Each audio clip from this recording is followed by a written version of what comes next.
The moment someone decides you don't belong is often the moment they reveal who they really are. The lunch rush at Harper's Diner had settled into its familiar rhythm, the kind that made small-town America feel predictable. Coffee mugs clinked against ceramic saucers, the scent of fresh bacon drifted through the air, and an old country song hummed softly from a jukebox that had been standing in the corner longer than most of the customers had been alive. Outside, the July sun reflected off rows of parked pickup trucks, while heat shimmered above the blacktop parking lot. Inside, waitresses moved gracefully between booths, greeting regulars by name and remembering exactly how they liked their eggs. It looked like the sort of place where everyone belonged. At least, that was the image people liked to believe. In a quiet booth near the window sat two black men sharing breakfast and an easy conversation. One was in his early 60s, dressed in a neatly pressed navy button-down with silver hair trimmed close and polished brown shoes that had clearly seen years of careful maintenance. Across from him sat a younger man, perhaps in his early 30s, wearing dark jeans, a plain grey polo, and a modest wristwatch. They laughed occasionally, never loudly, their voices calm, respectful, almost invisible beneath the background chatter. A leather folder rested beside the older man, unopened. The younger man occasionally glanced toward it but never reached for it.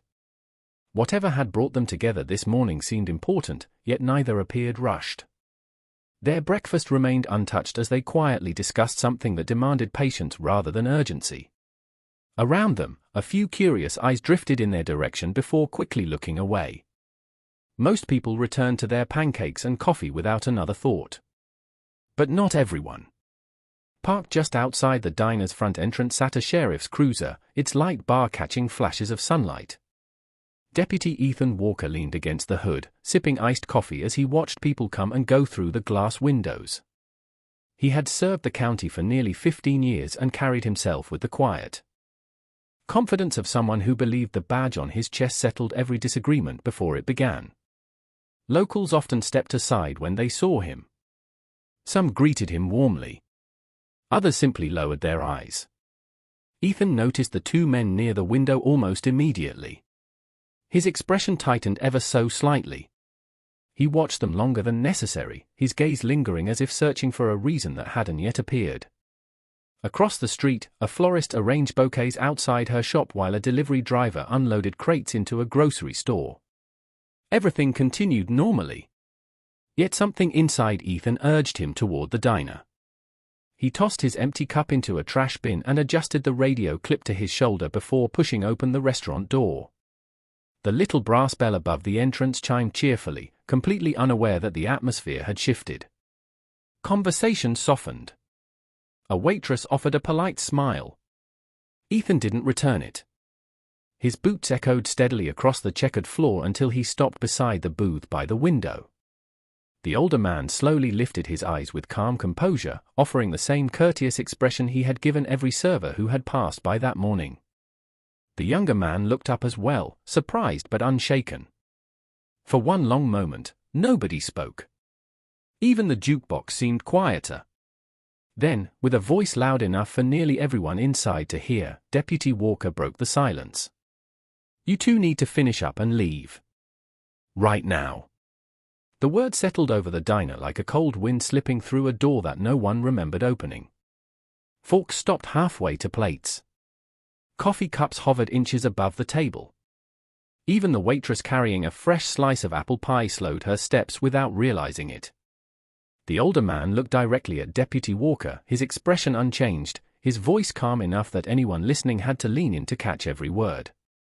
"May I ask if there is a problem, officer?" There was no challenge in his tone, only quiet curiosity. Walker folded his arms across his chest. "The problem is that I gave you an instruction." The younger man glanced briefly toward his companion before speaking. "We ordered breakfast, paid for our meals, and we have not disturbed anyone."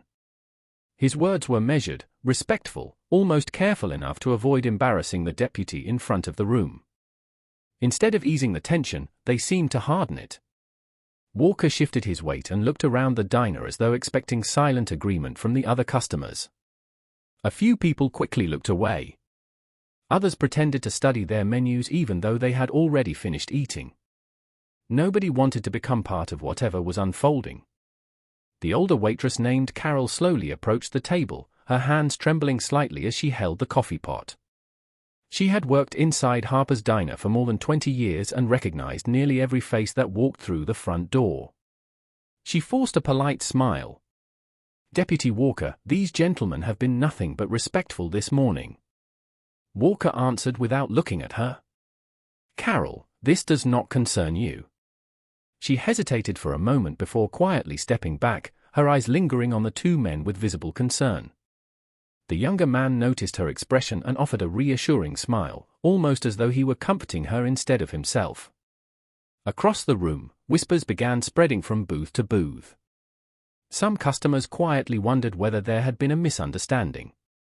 Others simply assumed the deputy knew something they did not. That was the power of a uniform. People often trusted authority before they questioned it. The older man rested one hand gently on the leather folder beside him but did not open it. Instead, he looked out the large front window where sunlight reflected across the empty parking spaces.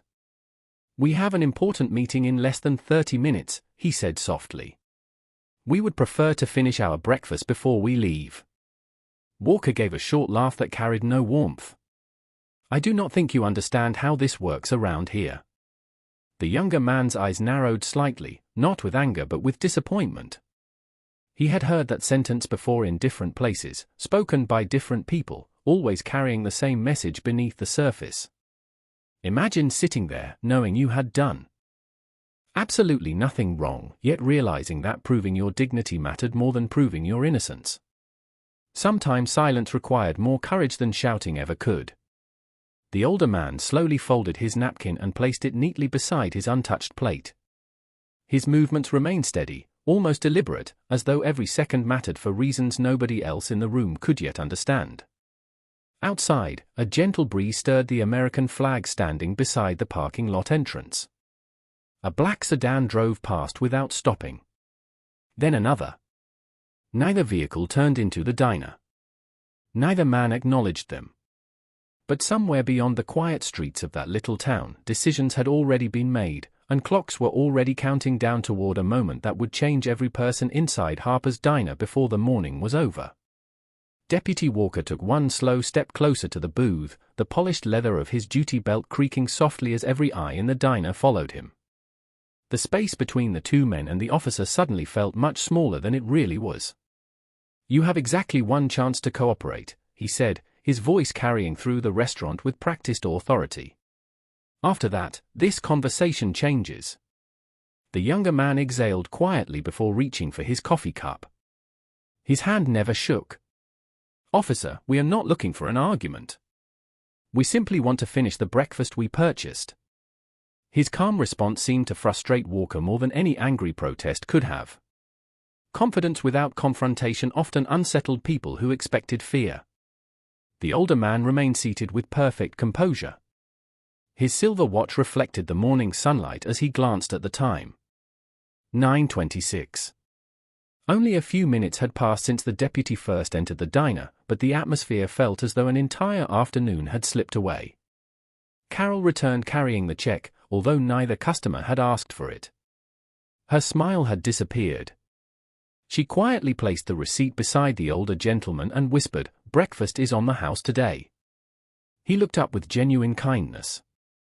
"Thank you, but we always pay for what we receive." He reached into his jacket and carefully laid several crisp bills on the table, adding a generous tip before neatly placing the receipt on top. Carol blinked, her eyes growing moist, not because of the money but because simple dignity often spoke louder than pride. Across the room, a retired school principal named Harold Benson lowered his newspaper. He had lived in the county for more than 40 years and had watched generations grow up around these same streets. Something about the scene bothered him deeply. It was not loud. It was not chaotic. That was exactly what made it uncomfortable. Two respectful men were being treated as though their presence alone required explanation. Harold quietly reached into his pocket, removed his reading glasses, and continued watching without saying a word. Outside, another black sport utility vehicle rolled slowly along the highway before continuing past the diner. The younger man noticed it through the window for only an instant before returning his attention to the conversation. There was no sign of surprise on his face. No urgency. No attempt to signal anyone. The older gentleman simply closed the leather folder with deliberate care and rested both hands upon it. Imagine sitting in a crowded room where everyone could see what was happening, yet almost nobody felt safe enough to speak. Sometimes injustice does not announce itself with shouting. Sometimes it arrives wearing complete confidence that nobody will question it. Deputy Walker extended one hand toward the aisle leading to the front door. "Stand up." The younger man slowly looked toward his companion, waiting without speaking. The older gentleman gave the smallest nod, almost invisible to everyone else. He rose from the booth with measured grace, straightened his jacket, and picked up the leather folder. There was no anger on his face. Only patience. As the two men prepared to walk toward the exit, the small bell above the front door suddenly chimed once more. A man in a dark business suit stepped inside, paused for a brief second as his eyes met the older gentleman's, then quietly touched two fingers to his earpiece before stepping aside without saying a single word. No one inside the diner understood why that simple gesture caused the older man to glance once more at his watch and smile almost imperceptibly. 9:28. Whatever everyone believed this morning was about to change, they simply did not know how quickly the truth was approaching. Deputy Walker frowned as the stranger quietly stepped aside instead of approaching the booth. There was something unusual about the man's composure. He was dressed in a perfectly tailored charcoal suit, carrying no briefcase, no visible badge, and yet he moved with the confidence of someone who never needed to explain why he belonged anywhere. The deputy studied him for a second before dismissing the thought. His attention returned immediately to the two men standing beside the booth. "I told you to leave," he said. "Not to stand here wasting everyone's time."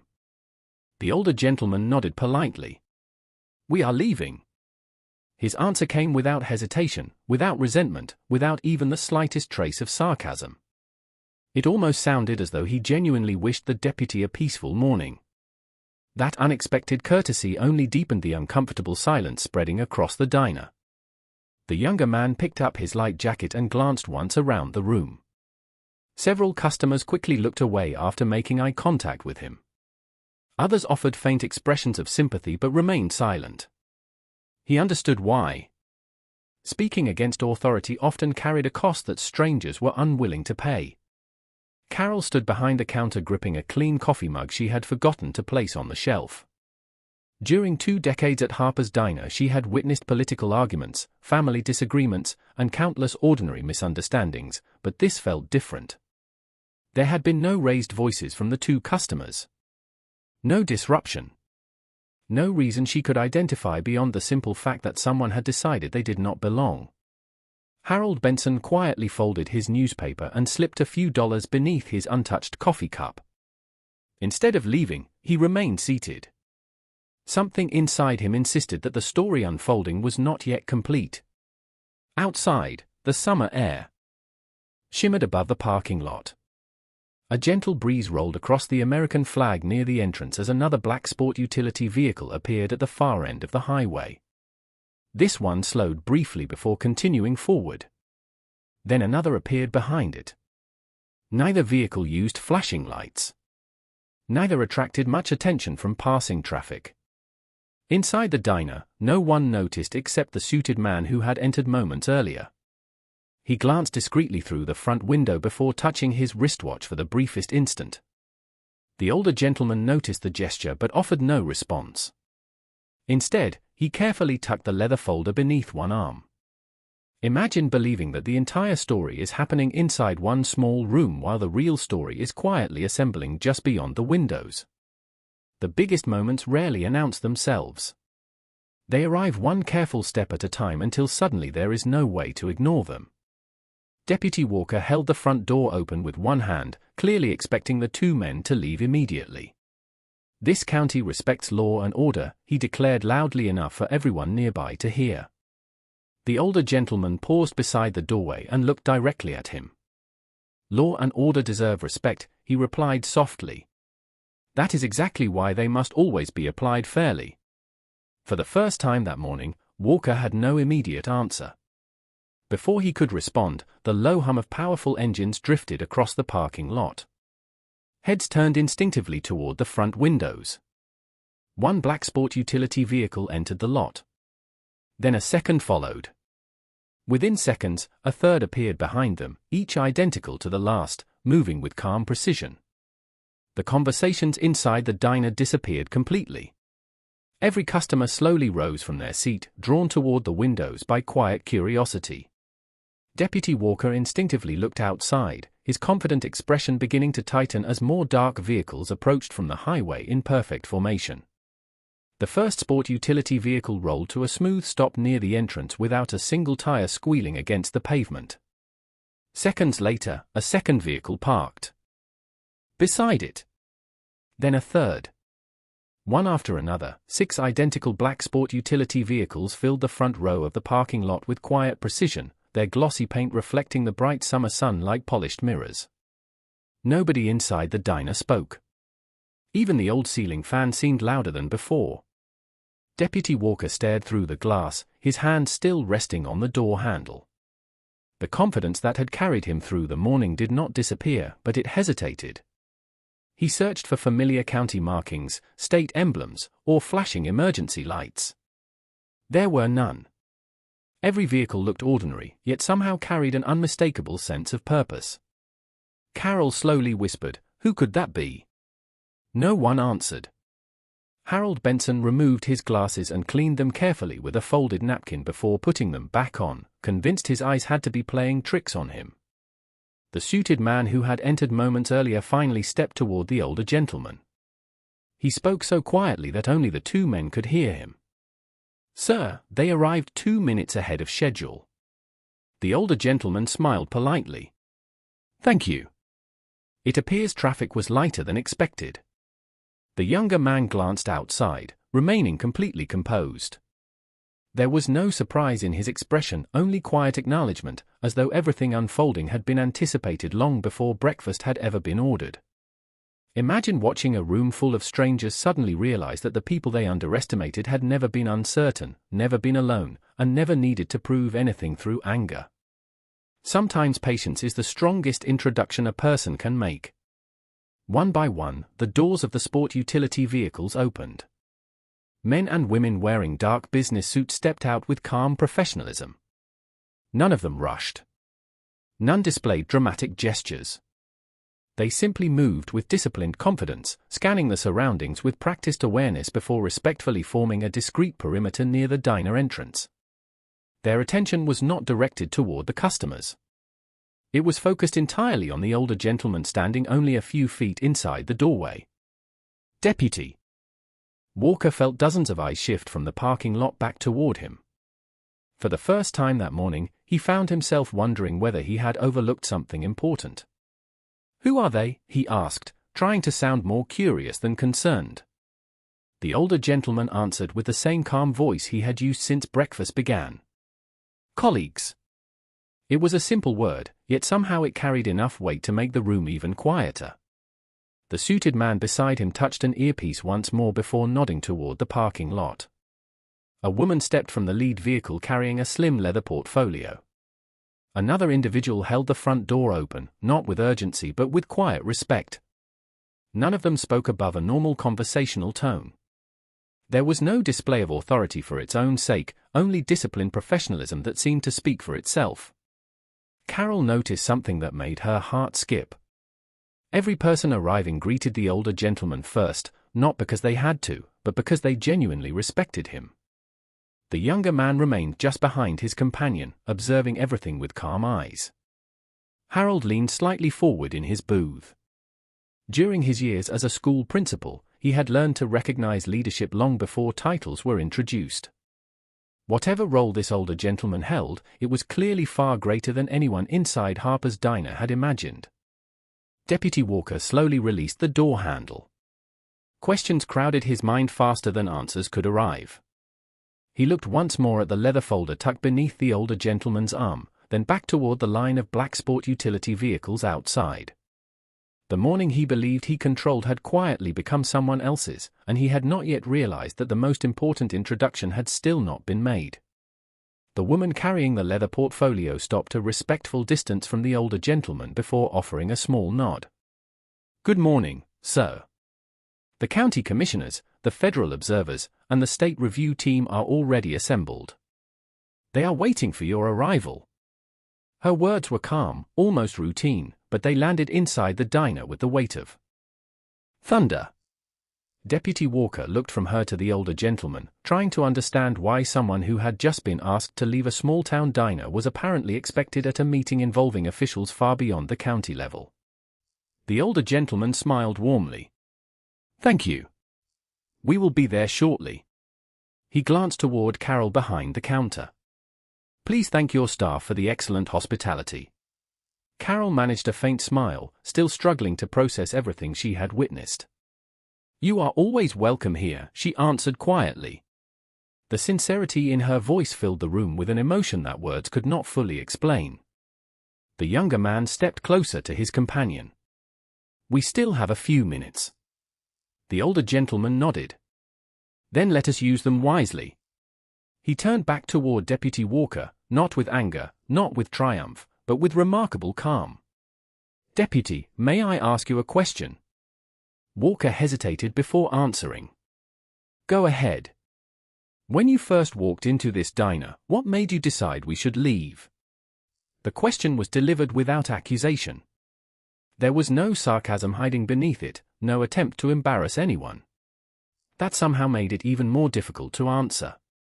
Walker shifted uncomfortably. "I believed." He stopped himself. The sentence refused to come together. For the first time that morning, certainty had abandoned him. Imagine discovering that the hardest questions are not asked inside courtrooms or interrogation rooms. Sometimes they are asked quietly, by someone who simply wants you to examine your own assumptions. The older gentleman never interrupted the silence. He allowed it to exist, because silence often reveals more than arguments ever can. Harold Benson watched carefully from his booth. During decades spent guiding young students, he had learned that genuine leadership rarely sought revenge. It sought understanding. The woman with the portfolio opened it carefully and reviewed a single page before speaking again. "Sir, the transportation schedule remains unchanged. The governors from 3 neighboring counties have already arrived. They requested confirmation that you were on your way." Several customers exchanged astonished glances. Governors, federal observers, state review teams. None of those sounded connected to an ordinary breakfast meeting. Deputy Walker's eyes slowly returned to the leather folder tucked beneath the older gentleman's arm. Suddenly it no longer looked like the belongings of an ordinary traveler. It looked like something he should never have dismissed without a second thought. The suited man standing near the entrance quietly received another message through his earpiece before offering a respectful nod. "Everything is secure." The older gentleman acknowledged him with a simple smile before looking once more toward Walker. "Every profession carries responsibility," he said gently. "Mine is no different from yours. People trust us long before they know us. That is why every decision matters." There was no lecture in his voice. Only experience. Only quiet conviction earned through years of service. Outside, the 6 black sport utility vehicles waited patiently beneath the bright morning sun, their engines silent now. No horn sounded. No urgency interrupted the stillness. Inside Harper's Diner, every person seemed to understand that they had just witnessed something much larger than an ordinary misunderstanding. The older gentleman had still not introduced himself, yet somehow his character had already spoken louder than any title ever could, and Deputy Walker could feel that the answer to the question he had failed to answer was about to change far more than the course of a single morning. Deputy Walker lowered his eyes for only a moment, yet it felt much longer than that. The question continued echoing in his mind because it demanded honesty instead of explanation. Around him, the customers remained perfectly still, sensing that something important was unfolding without anyone raising a voice. The older gentleman waited patiently, giving the deputy every opportunity to answer on his own terms. Finally, Walker took a slow breath. I made an assumption. The words came quietly, almost reluctantly, but they carried more weight than anything he had said that morning. The older gentleman gave a gentle nod. We all make assumptions. The difference is whether we are willing to recognize them before they become someone else's burden. No one inside the diner spoke. Carol looked down at the coffee mug still resting in her hands, remembering every customer she had greeted over the years without ever questioning whether they belonged. Harold Benson leaned back in his chair, recognizing the conversation for what it truly was. It was no longer about authority. It was about character. The woman holding the leather portfolio stepped forward once more. Sir, the commissioners have requested confirmation that the briefing will begin immediately upon your arrival. The older gentleman accepted the portfolio and carefully opened it. Several official documents rested inside, each marked with government seals. He reviewed a single page before closing it again. Please let them know we will depart in 2 minutes. She nodded respectfully and stepped back without another word. Deputy Walker noticed the seals but could not read the names from where he stood. His curiosity grew stronger than his pride. May I ask who you are? He said quietly. The older gentleman smiled, not because he enjoyed the moment, but because the question had finally replaced judgment. My name is Charles Bennett. He paused briefly before continuing. I serve as the special federal monitor appointed to oversee statewide law enforcement accountability and public trust initiatives. My team is conducting independent reviews across several counties, including this one. The word settled over the room with complete silence. Carol covered her mouth in surprise. Harold slowly removed his glasses once again, almost smiling as everything finally made sense. The younger man added calmly, I serve as senior counsel for the review team. We prefer arriving without announcements because people tend to reveal their true character when they believe nobody important is watching. Imagine believing an ordinary morning offers no opportunity to demonstrate integrity, only to discover that every ordinary moment is quietly becoming someone's lasting impression. Reputation is rarely built during ceremonies. It is built during unguarded conversations that nobody expects to matter. Deputy Walker felt the meaning of those words immediately. No accusation followed them. No threat. No humiliation. Only truth. The older gentleman looked directly at him with genuine compassion. Deputy, our work is not to search for perfect people. It is to help strengthen public confidence where it has been weakened. Every community deserves officers who are trusted because they treat every person with equal dignity. Walker nodded slowly. I understand. His voice was softer now than it had been all morning. Whether he fully understood or had only begun the process, nobody could yet know. Charles Bennett extended his hand. After a brief hesitation, Deputy Walker accepted it. There was no celebration in the handshake. Only mutual recognition that respect offered freely carries greater strength than authority demanded. As the doors opened and the morning sunlight spilled across the diner floor, every person inside realized they had witnessed something far more enduring than a simple encounter between strangers. They had watched assumption surrender to truth before a single official meeting had even begun. As Charles Bennett stepped through the doorway, every member of the waiting team straightened almost instinctively. There were no dramatic salutes, no loud introductions, only quiet professionalism shaped by long experience. One of the senior officials opened the rear passenger door of the lead sport utility vehicle, but Charles paused before entering. He turned back toward Harper's Diner one final time. Through the front window he could see Carol still standing behind the counter, Harold watching thoughtfully from his booth, and Deputy Walker remaining near the entrance exactly where they had left him. Charles offered a small wave toward Carol before speaking softly enough for those closest to hear. Kindness is remembered much longer than titles. Carol smiled through damp eyes and placed one hand over her heart. She knew she would remember this morning for the rest of her life. The younger attorney joined Charles beside the vehicle but noticed that he was not in a hurry to leave. You are thinking about the deputy, he observed. Charles nodded. Slightly. Communities become stronger when people are given an opportunity to grow instead of simply being condemned. The younger man understood immediately. Throughout countless reviews across the country, Charles had always believed that accountability without humanity rarely created lasting change. Imagine believing justice only arrives when someone loses everything, then discovering that the greatest victories often begin when someone finally sees themselves honestly for the first time. Real transformation is quieter than revenge, but it echoes much longer. Inside the diner, Deputy Walker slowly walked back toward the booth where Charles and his colleague had eaten breakfast only minutes earlier. 2 coffee cups remained beside neatly folded napkins. The breakfast plates had already been cleared away, yet the empty seat somehow carried more presence now than when they had been occupied. Walker noticed the generous tip still resting beneath the receipt because Carol had refused to touch it until after they departed. He looked at the handwritten note beside the signature. It contained only one sentence. "Thank you for serving your community every day." There was no criticism. No hidden message. No reminder of what had happened. Just gratitude. Walker stared at the words longer than he expected. Harold quietly approached and stood beside him. "Son," he said gently, "people usually remember how authority made them feel long after they forget the conversation itself." Walker nodded without taking his eyes from the receipt. "I think I understand that now." Harold placed one reassuring hand on his shoulder before leaving enough silence for the lesson to settle naturally. Outside, Charles entered the waiting vehicle as the rest of the convoy prepared to depart.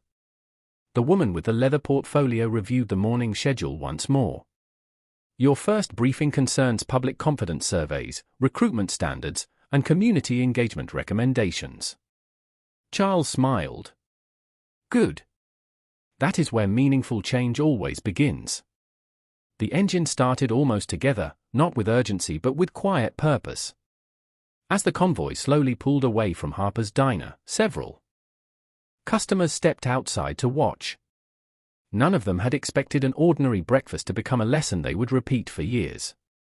Deputy Walker remained standing near the entrance until the final vehicle disappeared beyond the curve of the highway. The silence that followed felt different from the silence earlier that morning. Before, it had been filled with assumptions. Now it was filled with reflection. And somewhere deep inside, a single respectful conversation had begun changing a man far more effectively than any public humiliation ever could. The conference room inside the county administration building was already filled when Charles Bennett arrived. Sheriffs, police chiefs, county commissioners, state officials, and community representatives quietly stood as he entered, not because protocol demanded it, but because years of integrity had earned their respect. Charles acknowledged each person with a simple nod before taking his seat at the head of the table. The younger attorney organized several folders while a large display illuminated the words public trust and professional accountability. There were charts, surveys, policy recommendations, and reports gathered from communities across the state, but before anyone discussed numbers, Charles rested both hands on the table and spoke. "This morning reminded me that statistics never tell the entire story. Every percentage represents a human being deciding whether they trust the person wearing the badge." The room became completely silent. No one interrupted him. No one checked a telephone or glanced toward the clock. They understood that experience often carried more wisdom than any presentation. Charles continued. "Respect cannot be requested after it has already been denied. It must be offered first, equally, consistently, and without conditions." Several officials quietly wrote those words into their notebooks. At Harper's Diner, the morning slowly returned to normal. Fresh coffee filled familiar cups. New customers entered without knowing anything extraordinary had happened only an hour earlier. Yet something had changed. Carol greeted every person with an even warmer smile than before. Harold finished his newspaper but remained thoughtful long after the headlines lost their importance. Deputy Walker completed his shift in unusual silence. Every conversation replayed itself in his mind, not because someone had forced him to remember it, but because he wanted to understand the person he had been only a few hours earlier. Before leaving for the afternoon, he returned to the booth where Charles had eaten breakfast. Carol had carefully framed the handwritten receipt instead of filing it away. It rested beside the register where employees could see it each day. Walker read the simple sentence again. "Thank you for serving your community every day." He realized those words had never excused his mistake, but they had offered him something far more valuable than embarrassment. They had offered him the opportunity to become better. Imagine discovering that the strongest people are not those who prove others wrong. They are the ones who quietly leave behind enough dignity that even those who judge them are inspired to change. That kind of strength cannot be purchased, borrowed, or demanded. It is earned one decision at a time. Several months later, the county released new community engagement initiatives developed during the statewide review. Officers spent more time meeting residents outside emergency calls. Listening sessions became regular events. Training emphasized communication, fairness, and equal treatment alongside every other professional responsibility. Progress came gradually, just as meaningful change always does, but it came nonetheless. On a quiet autumn morning, Charles Bennett returned to Harper's Diner without advance notice. This time Deputy Walker noticed him immediately. He walked over with a genuine smile, extended his hand before saying anything else, and welcomed both visitors to any table they preferred. Charles accepted the handshake warmly. No reference was made to the first meeting. None was necessary. The younger attorney simply smiled as Carol poured fresh coffee. Outside, sunlight stretched across the same parking lot where assumptions had once stood waiting. Inside, respect arrived first. Sometimes justice does not echo through courtrooms or headlines. Sometimes it begins with one ordinary breakfast, one honest question, and one person willing to see another human being before seeing anything else. Because the badge may represent authority, but character is what earns trust, and in the end, truth always wears the face of dignity.